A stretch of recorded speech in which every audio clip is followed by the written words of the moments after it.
우리가 함께 은혜 받고자 하는 시편 54편은 시편 52편의 연장선상에서 쓰여진 시입니다. 여러분 시편 52편이 어떤 시였는지 기억나세요?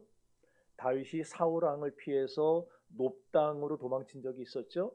거기 가가지고 대제사장이었던 아히멜렉에게 도움을 받았는데 그 모습을 가만히 지켜보던 에돔 사람 도액이라는 자가 사울 왕에게 밀고 하는 바람에 애꿎은 85명의 제사장들만 도륙당하는 그 역사적 사건을 배경으로 한 시입니다. 시편 54편도 그 시편 52편과 마찬가지로 다윗이 10이라고 하는, 발음 잘해야 돼요. 10이라고 하는 동네에 숨어들었는데 그때 그곳 동네 사람들이 사울 왕에게 다윗을 밀고 한 거예요. 그 사건을 배경으로 시편 54편이 쓰여졌습니다. 당시에 다윗은요 모압 나라에서 망명을 하고 있었어요. 근데 하나님께서 갓 선지자를 보내 가지고 다윗에게 유다 땅으로 돌아가라 그렇게 명령을 하십니다. 그래 가지고 다윗이 이제 망명 생활을 접고 이스라엘 땅으로 돌아와서 그냥 바로 가지는 못하고 유다 광야 저 끄트머리에 있는 그일라라고 하는 동네에 잠깐 숨어 살게 되는 거예요. 근데 이 그일라 사람들이 다윗이 자기 동네에 왔다 요 얘기를 들었어요. 요걸 알았어요. 그래가지고 다윗이 그 전에 얼마나 그일라 사람들 많이 도왔는지 몰라요. 심지어 이 그일라가 외세 침략을 당할 때에도 사울도 안 가는데 다윗이 가서 도망치는 와중에 그일라 가서 구원해 준 적이 있었거든요. 얼마나 큰 은인입니까? 근데 이 그일라 사람들이 다윗의 은혜를 배반해요. 그리고는 사울 왕에게 밀고를 합니다. 이 일로 인해서 다윗이 낙심했어요.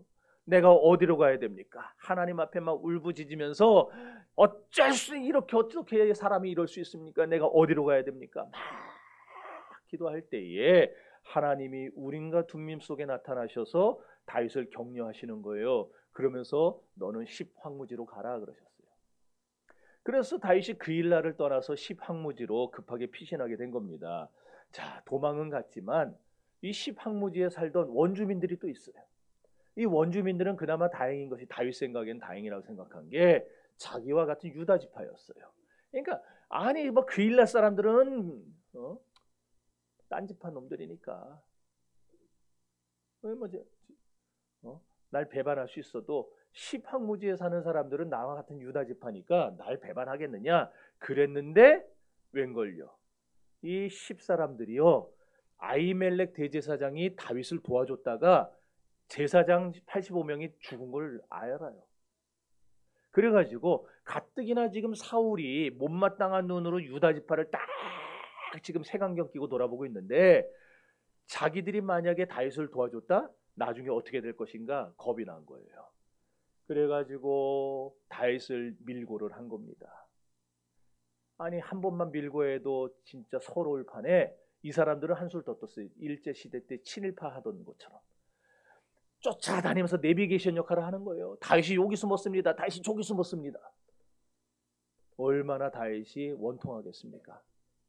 믿었던 자기 지파에게 배신당하고 자기 가족들에게 배신당하고 그래서 다시 도망을 칠 수밖에 없은 거예요. 이렇게 방황할 때 다윗을 따라다니던 사람이 몇 명이었냐면은 600명이었어요. 600명. 여러분 자기 몸 하나 건사하기도 힘든 때에 다윗이 자기만 바라보는 600명을 데리고 숨어 다니려니까 그럴 거 아니에요. 꼭꼭 숨어야 돼. 머리카락도 안 보이게 숨어야 되는데 600명은 어떻게 다 그걸 숨기고 그것도 때리면 밥 먹이고 얼마나 신경 쓸 게 많겠어요. 다윗이 얼마나 피곤하고 힘들었겠어요? 길이 없어 보였습니다. 이제 내게는 더 이상 길이 없다. 이 유대 광야 끄트머리까지 밀렸는데 어떻게 할 것인가? 절박한 환경에 직면했습니다. 이렇게 시편 54편은 인생의 절벽을 만난 사람들, 쫓기고 쫓기는 사람들, 심지어 가난에 쫓기고 질병에 쫓기고 이것저것에 쫓기면서 인생의 고달픔을 누리는 사람들에게 큰 교훈을 줍니다.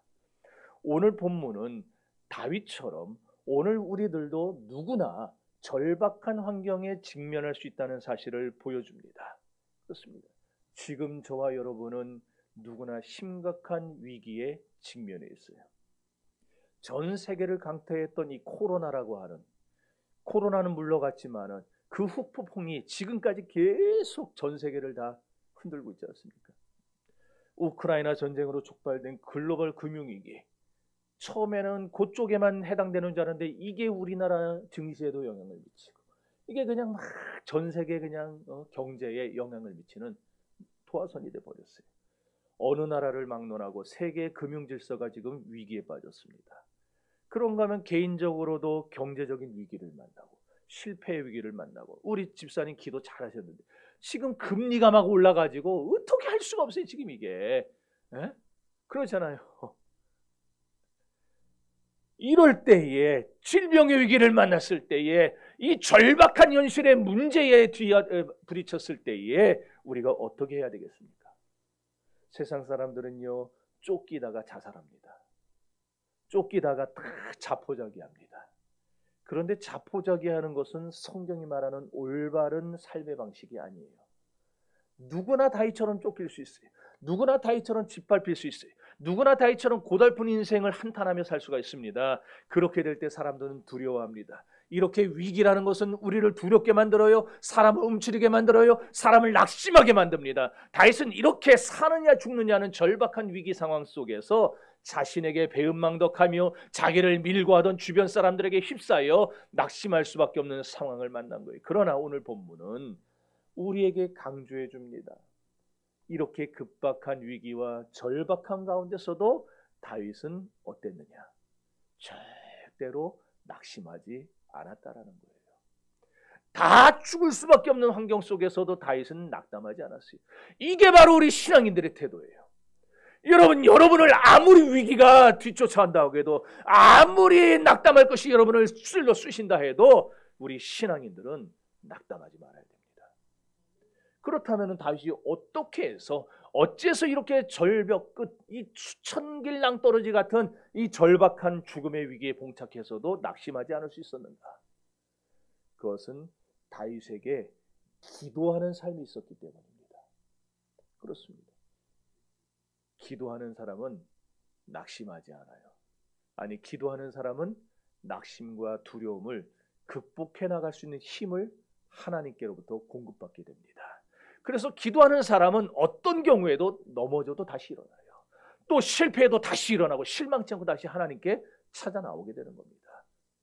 여러분, 이런 점에서 위기에 직면해 있는 성도들, 오늘 여러분들 중에 이 자리에는 분명히 위기를 만난 자들이 있을 거예요. 낙담하고 절망하는 사람들에게 오늘 본문의 말씀이 큰 힘과 위로를 주고 있다는 말입니다. 오늘 본문은요, 두 개의 대지로 나눌 수 있어요. 첫 번째 대지는 1절부터 3절까지. 여기서 뭘 말하느냐? 급박한 위기를 벗어날 수 있는 길이 뭐냐? 그건 기도뿐이다. 그걸 말해요.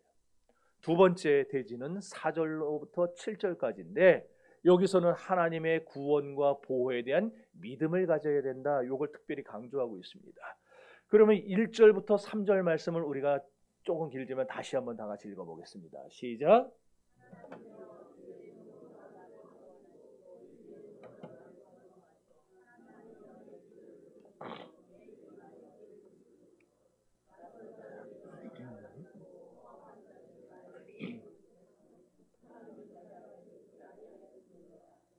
아멘.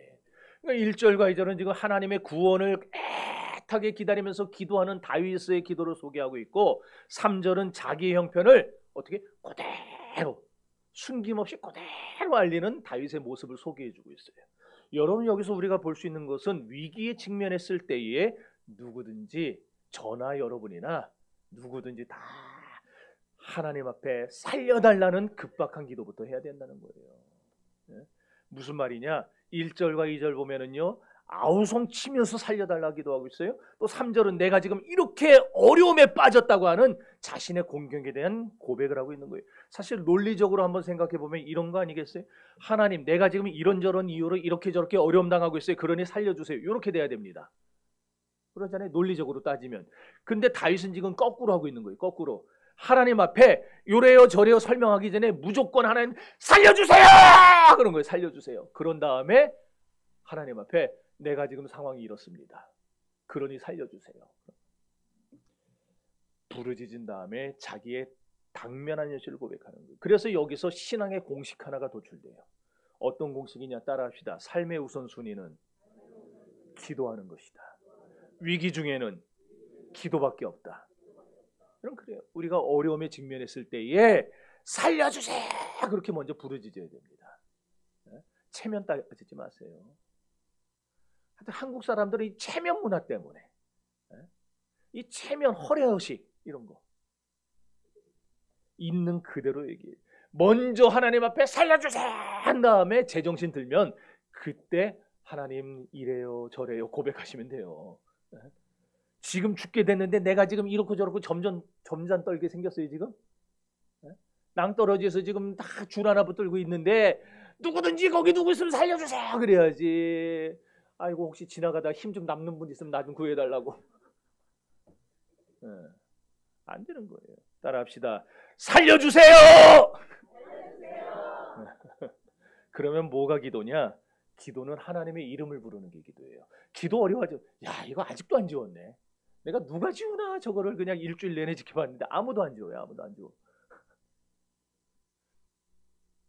보세요. 여기다 낙서하지 마세요.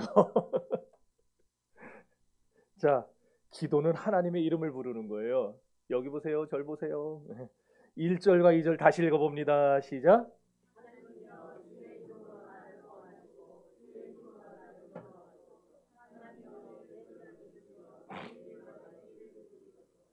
아멘. 하나님이여! 다윗이 지금 하나님의 이름을 불렀어요. 기도는 딴 게 아니에요. 하나님의 이름을 부르는 거예요. 그러면서 두 가지를 구한 겁니다. 첫째는 구원해달라고 기도했고 두 번째는 자기 입장을 판단해달라 그렇게 기도했어요. 1절 보면은 주의 이름으로 나를 구원하시고 주의 힘으로 나를 변호하소서. 여기 변호하소서라고 했는데 예전 개역 성경은 판단하소서 그렇게 되어 있어요. 여기 보면 같은 의미가 지금 반복해서 다른 말로 표현됩니다. 먼저 주의 이름으로 그랬어요. 주의 이름으로. 유대인들은 이름이 그 사람의 인격, 그 사람의 존재를 의미한다고 생각합니다. 그리고 그 사람이 가진 힘을 의미한다고 생각해요.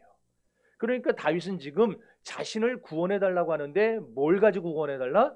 주의 이름으로 구원해달라 그랬어요. 그러니까 하나님이 가지신 하나님만이 가지고 있는 하나님만이 행사할 수 있는 그런 초자연적인 능력을 사용해서라도 나를 구원해달라 그렇게 지금 기도하고 있는 거예요.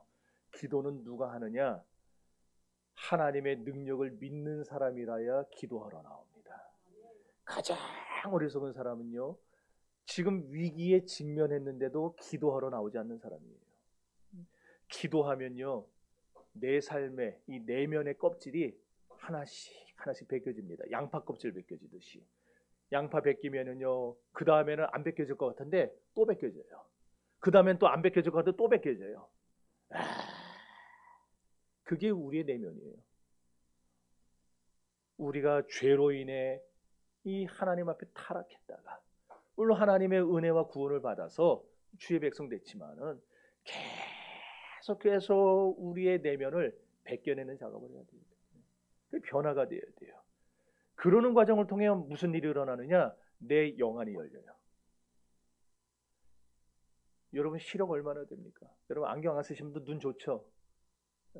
최소 1.5는 넘죠.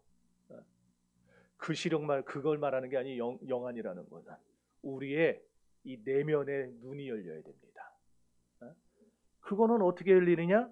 기도를 통해서 하나님의 능력을 체험하고 그걸 통해 매일같이 자기에 있는 눈꺼풀을 벗겨내듯이 그냥 우리가 우리 내면을 하나씩 벗겨낼 때 그때 우리 영안이 열리는 거예요.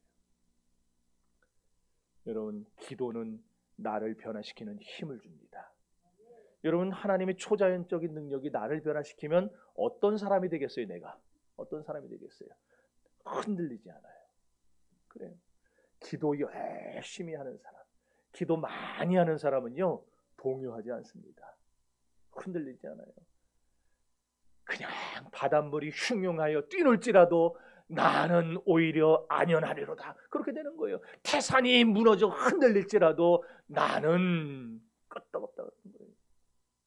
아니 지금 막 이게 막 흔들리는데 어떻게 요동하지 않을 수 있어요? 그런데 기도 많이 하는 사람은 하나님이 그 중심을 잡아주세요. 중심을 그래서 이런 흔들리는 것을 보면서 요랬다 저랬다 하지 않아요. 왜? 이 흔들리는 게 다 지금 누가 하는 거예요? 하나님이 하시는 거니까. 하나님이 자기의 택한 백성을 이대로 망하게 하지 않는다. 이대로 무너뜨리지 않는다. 하나님은 기도하는 백성의 편이다. 하나님은 기도하는 나의 편이다. 이게 확신이 있는 사람은요, 그냥 막 난리를 쳐도 흔들리지 않는 거예요. 기도함으로써 이런 주님의 초자연적인 능력을 체험하는 여러분들이 되실 수 있기를 주의 이름으로 축원합니다. 자, 이렇게 초자연적인 하나님의 능력으로 자기를 구원해달라고 건져달라고 기도한 다윗은 이어서 뭐라고 하느냐, 주의 능력으로 나를 변호하소서, 판단하소서, 그렇게 말하고 있어요. 여기 판단한다는 말, 이 히브리 말에 딘이라고 하는 말, 딘. 이 법정 용어입니다. 그냥 억울함을 풀어달라는, 그래서 개역개정이 변호해달라고 번역을 한 것 같아요. 여기 나를 판단해 주소서, 그거는 하나님 내 억울함을 벗겨주세요. 그 얘기, 내 억울함 벗겨주세요. 여러분 억울한 거 있어요, 없어요? 있어요? 얼마나 억울하길래 그렇게 큰 소리로 얘기해 줍니까? 억울한 게 있어요, 우리가 다. 다 있어요. 애들도 억울한 게 있어요, 애들도. 제가 자랄 때 제일 억울했던 거는 왜 엄마는 형 말만 믿고 그래? 그게 제일 억울했어요. 억울한 게 다 있어요. 듣지 못할 말 들을 때, 보지 못할 꼴 볼 때, 당하지 말아야 될 일 당할 때, 그때 얼마나 진짜 억울하지 않습니까?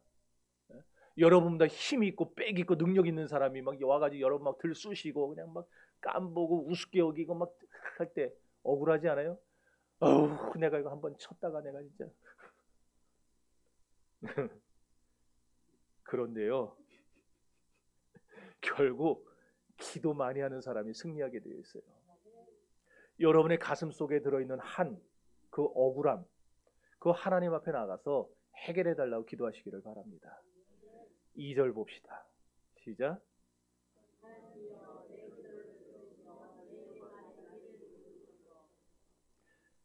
2절은요 1절 말씀을 반복한 겁니다. 다시 말하면 다윗이 자기 자신의 탄원이 하나님께 받아들여지기를 소원한 건데, 여기 보면 자신의 어려움을 아까 얘기했죠, 그대로 지금 고백을 하고 있어요. 한마디로 기도는 내 사정과 내 형편을 하나님 앞에, 하나님의 이름을 불러야 되고, 하나님 앞에 그 다음에 어떻게 되느냐, 그대로 하라는 거예요. 그대로. 거기다 뭐 덧칠하지 마세요. 거기다 뭐 자꾸 캄프라치 하려고 하지 말고 하나님 앞에 있는 그대로 하려야 돼요. 그대로. 3절에 보면은요, 낯선 자들이 나를 치고 그랬어요. 이게 뭐예요? 공격받고 있다는 거예요. 여러분 나가면은 여러분 공격하는 사람이 얼마나 많습니까? 직장에 가도 나를 공격하는 사람들 투성이고, 사업장에 가면은 막 여기저기 그냥 다 경쟁자들이고, 그 다음에 보면 강포한 자가 내 생명을 수색하며 하나님을 자기 앞에 두지 않습니다. 그래. 이게 뭐냐? 하나님 없는 사람이 나를 압제하고 나를 공격하고 나를 치고 내 뒤를 쫓아오고, 그러니까 나는 어떻게 한다? 정말 못 살겠습니다. 그 말이에요. 못 살겠습니다. 못 살겠습니다. 여러분 경제적으로 지금 여기서 어렵고 못 견디겠는 사람이 있으면은 하나님 앞에 엎드려지시기를 바랍니다. 하나도 안 어려운가 봐요? 다 살만한가 봐요? 아유 감사하네. 어려운 사람 없어서. 육신의 병마를 가지고 있는 분들도 하나님 앞에 다 엎드려지시기를 바랍니다. 예. 여러분 이렇게 하나님께 부르짖으면서 하나님이여 자신의 구원을 간구하고 자신의 억울함을 해결해 달라면서 하나님 앞에 신령을 통하는 기도는 아무나 하는가? 아니에요. 기도는 아무나 못합니다. 그럼 기도는 어떤 사람이 하느냐? 기도하면 응답이 있을 거라고 확신하는 사람이 하는 거예요. 다윗에게는 분명한 확신이 있었어요. 오늘 4절 읽어봅니다. 시작.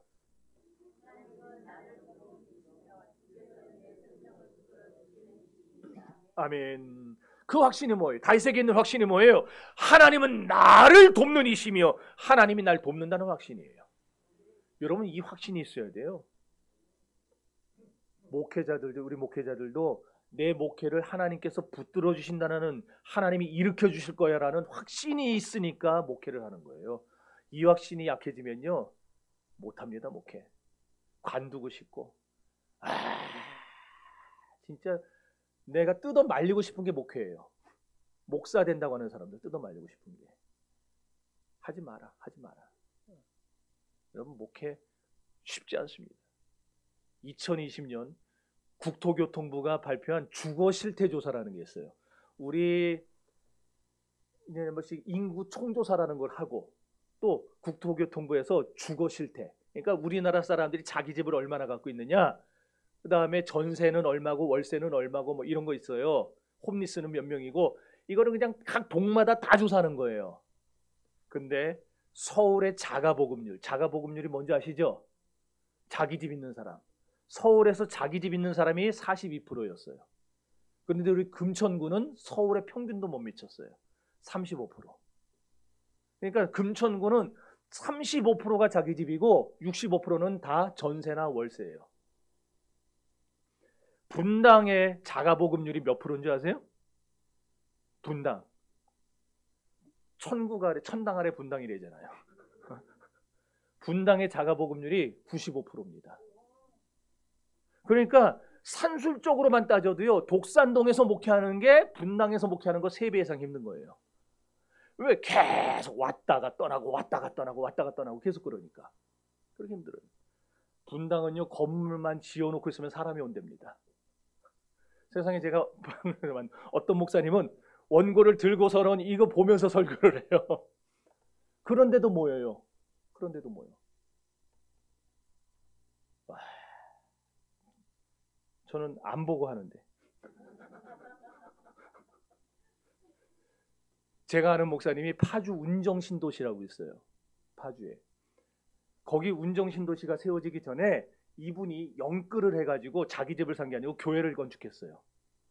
교회를 딱 4층으로 건축을 해놓고 있는 거예요. 뭐 주변에 아무것도 없는데 얼마나 힘듭니까? 이자가 한 달에 3,000씩 나가는 거예요. 이자만. 원금은 못 갚고 이자만 갚는 거예요. 한 달에 3,000. 그러니까 100명도 안 되는 교인이 이자만 3,000을 갚으니까 목사님이 사례를 받아갈 수 있어요? 없어요? 못 받아가요. 들어오는 헌금은 다 이자 갚는 거예요. 그러고 몇 년을 버텼어요. 근데 거기에 운정신도시가 딱 세워졌는데 어떻게 된 줄 아세요? 교회가 운정신도시 한복판에 있어요. 그리고 그 주변으로 싹 내가 가봤어요. 싹 다 아파트예요. 싹 다 아파트. 반경 2km인가 3km가 다 아파트예요. 우와 가가지고 막 배가 아파갖고 그분이 그래요. 교인이 지금 현재 400명, 이제 350명이 작년 가을이었는데 지금 400명이 넘었대요. 가만히 있어도 자기들은 전도하러 안 나가도 매주 새 가족이 온대요. 매주. 작년 한 해만 등록하세요라고 안 했는데 자기들이 와서 등록한 사람이 79명이래요. 가만히 있는데 전도도 안 하고 아무것도 안 하고 가만히 있는데 79명이 와서 자기들이 등록을 했대요.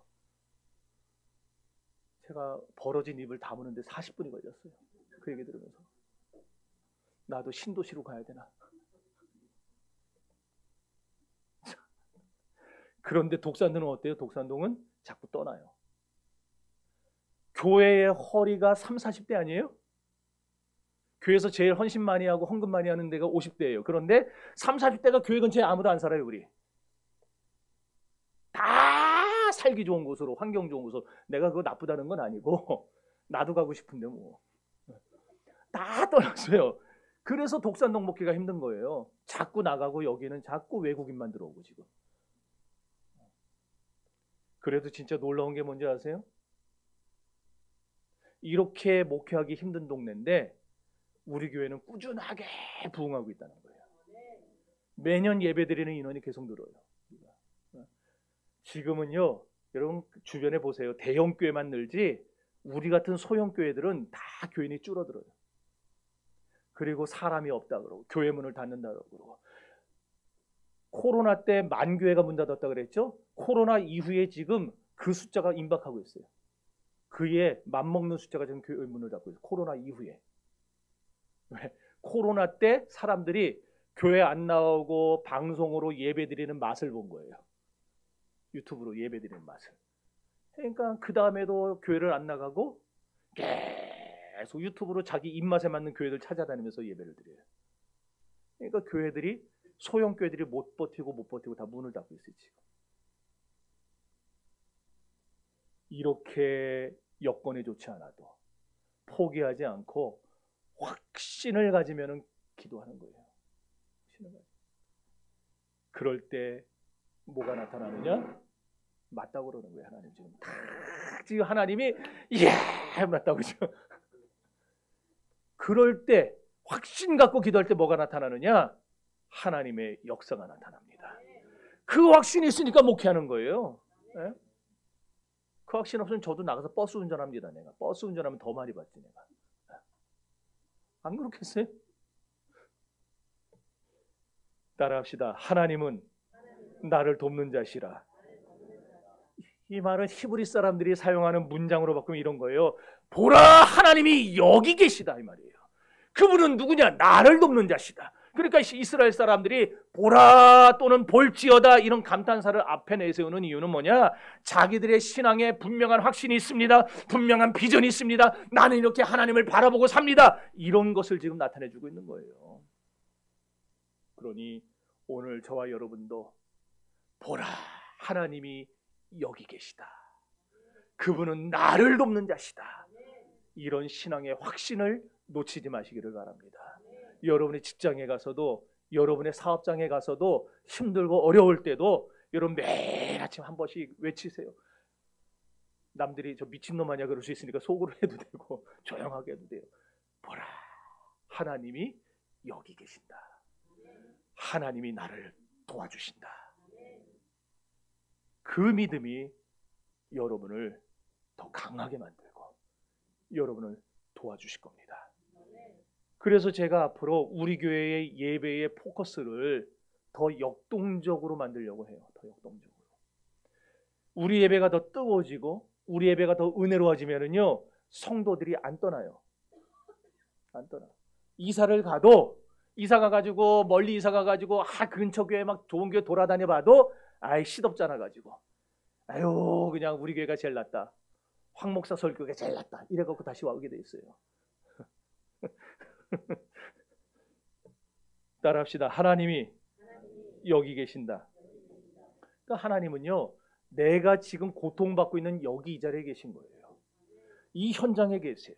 내가 어려움 당하는 이곳에 하나님이 계신 줄 믿으시기를 바라요. 여러분이 몸담고 있는 회사에, 여러분의 직장에, 가정에, 내가 섬기고 있는 이 교회에 능력의 하나님이 함께 하시면서 뭘 하시느냐, 어떻게 하시느냐? 날 도와주시는 거예요. 4절 보니까 주께서 내 생명을 붙들어 주시는 이신이다 그랬어요. 이게 바로 내 생명을 붙들어 준다는 말이 나를 도와주신다 그 말이에요.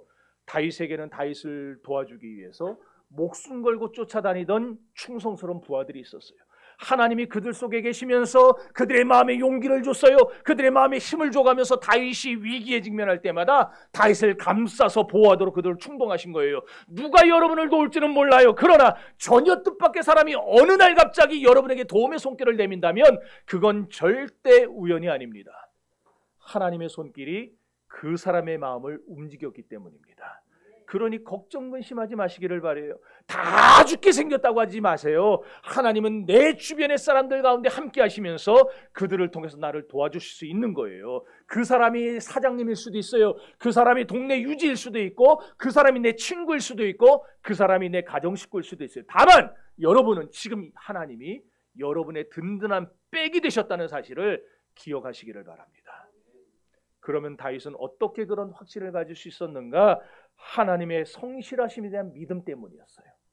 5절 다 같이 읽어봅시다. 시작.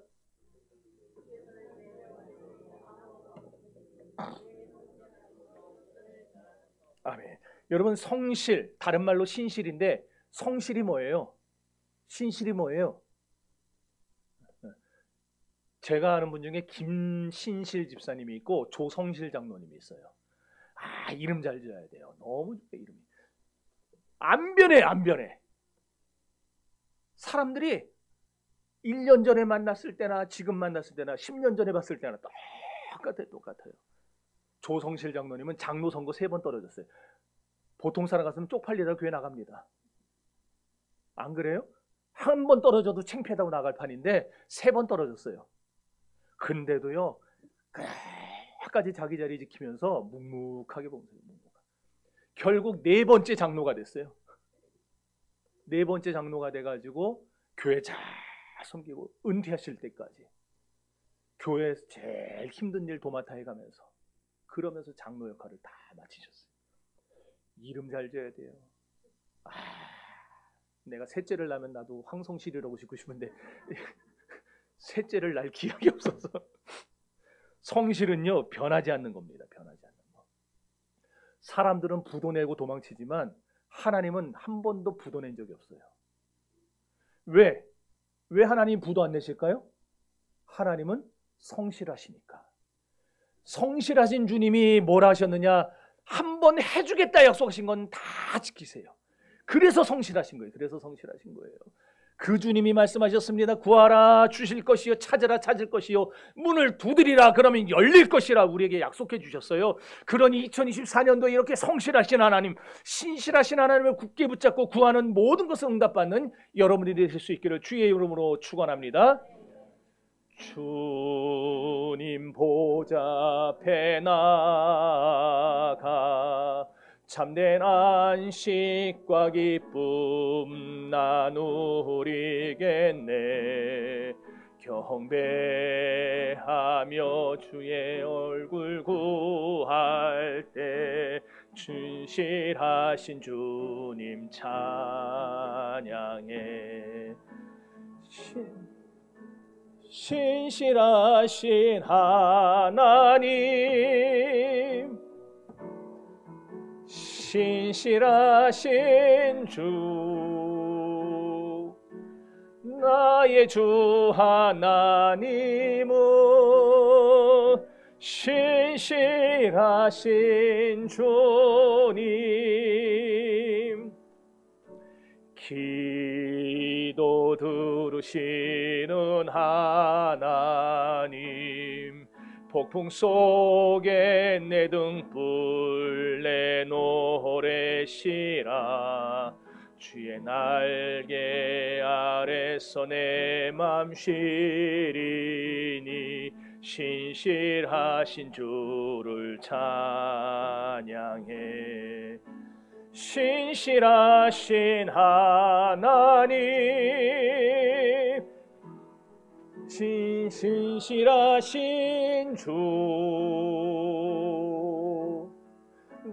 나의 주 하나님은 신실하신 주님. 앞으로는 반주자고 나오고 미리 맞춰봐야 되겠어요. 근데 내가 박자를 못 맞춰서. 자, 7절 읽어봅시다. 시작.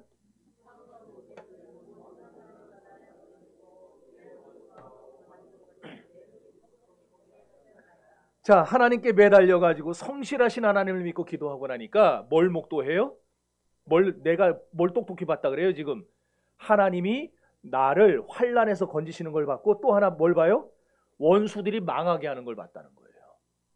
그렇게 되니까 뭐가 나올까요? 자, 하나님이 나를 환난에서 건져내셨어요. 원수들을 내 앞에서 무너뜨리셨어요. 그걸 내 눈으로 똑똑히 봤어요. 그럼 뭐가 나올까요? 그 다음에 감사가 나오죠. 감사가. 찬양이 감사해요. 감사가 나오는 거예요. 찬양이 나오고 감사가 나오고. 그러니까 자, 기도하면 뭐가 오느냐? 응답이 오고, 응답이 오면 뭐가 나와요? 감사가 나오고. 아시겠죠? 따라합시다. 기도, 응답, 감사. 다시 기도, 응답, 감사. 요게 삼총사예요. 딱 세트예요. 세트. 요 세 개는요 항상 붙어 다닙니다. 여러분들이 성경을 보세요. 가서 요 세 개가 떨어져 다니는 적이 없어요. 다 하나님 앞에 기도하면 하나님이 내게 응답 주시고, 응답받은 성도는 어떻게 하느냐? 감사하고 하나님을 찬양하고. 그렇게 되는 거예요. 믿습니까? 그러니까 금년에 여러분이 자, 기도하면 어떻게 될까요? 응답. 믿습니까? 믿어요? 예. 네. 그럼 응답을 딱 여러분이 옆에 응답이 따라 붙을 거예요. 그리고 응답 체험하게 되면 이제 뭐 해야 됩니까? 감사해야 돼요. 감사의 제단을 쌓아야 되는 거예요. 할렐루야. 그래서 감사가 나오는 사람이 어떤 제사를 드리느냐? 그게 6절에 나와 있어요. 6절 보니까 뭐라 그랬냐? 낙헌제라 그래요. 낙헌제. 낙헌제라는 말은요, 네바다라는 말이에요. 네바다라는 말은 자발적으로 드리는 헌물을 말합니다. 그러니까 어떤 사람들은요, 축복을 받아도 은혜를 받아도 또 병이 나도요, 감사를 잊어버려요. 그런데 어떤 사람은 그 은혜의 체험을 하고 나서 막 감사하는 사람이 있어요. 그게 낙헌지, 그게. 그러니까 우리가 감사 예물을 드릴 때에도 자기가 하나님 앞에 어떤 응답을 받았어요. 내가 이 응답 받아서 감사합니다 해서 나는 거, 그게 낙헌지예요. 우리 교회도 보면은요, 감사하다고, 너무 감사한 게 있다고 저한테 헌금 가져오신 분들이 있어요. 그래서 그거 가지고 우리 종탑도 세운 거 아니에요? 그거 가지고요, 이 TV도 다 난 거예요. 그렇잖아요. 그리고 에어컨도 하고 다 우리 성도들이 저한테 감사하다고 갖고 온 거, 그거 가지고 다 한 거예요. 그게 낙헌지예요. 그게. 사랑하는 성도 여러분, 올 한 해 기도의 자리로 나오시기 바랍니다. 기도하는 사람은 인간의 생각을 뛰어넘어야 기도할 수 있어요. 올 한 해 여러분의 입에서 하나님이여라는 이 기도 소리가 쉬지 않고 나오는 가운데 응답받고 감사의 낙헌제를 드릴 수 있는 여러분들이 되시기를 주님의 이름으로 축원합니다. 다 같이 우리 기도합시다. 이 시간 기도할 때에